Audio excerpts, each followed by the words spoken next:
Boshim qattiq va quloqlarim orqasi bilan og'riyapti. Nima qilsam bo'ladi? Buni birinchi navbatda bo'yinni tekshirtirishimiz kerak. Ya'ni aksariyat holatda bo'yin qismidan bo'ladi. Ko'p insonlarda yotganda bosh, bo'yin qo'shilib qo'lam og'riydi. Bu holatda bo'yinni tekshirishimiz kerak bo'ladi. Ya'ni tibbiy kasallik bo'lishi mumkin. Bular nima? Protroziya, grija bo'lishi mumkin.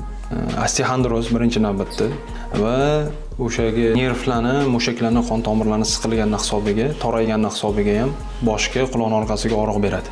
Buni yechimi birinchi navbatda uy sharoitida qilinadigan narsa oddiy mashq hisoblanadi. Ya'ni bo'yinni ko'p videolarimizda, ko'p holatlarda odamlarga tushuntirganmiz. Bu mashqni hamma biladi deyarli. Maktablarda ham o'rgatishadi. Ya'ni bo'yin mashqi o'sha 4 xil usuli bor. Ya'ni bo'yinni mana o'ngga, chapga, pastga, orqaga shularni qilib kun davomida shug'ullanib yursa, og'riqlar agar mushakli torayishdan bo'lsa, osteoxondrozda, grijada ham yordam beradi bu mashqlar albatta. Sharoit talab qilmaydi. Buni o'tirganda, turganda, boshqa ishlar bilan shug'ullanganda ham qilib ketsa bo'ladigan mashqimiz. O'shani birinchi navbatda qilishimiz kerak.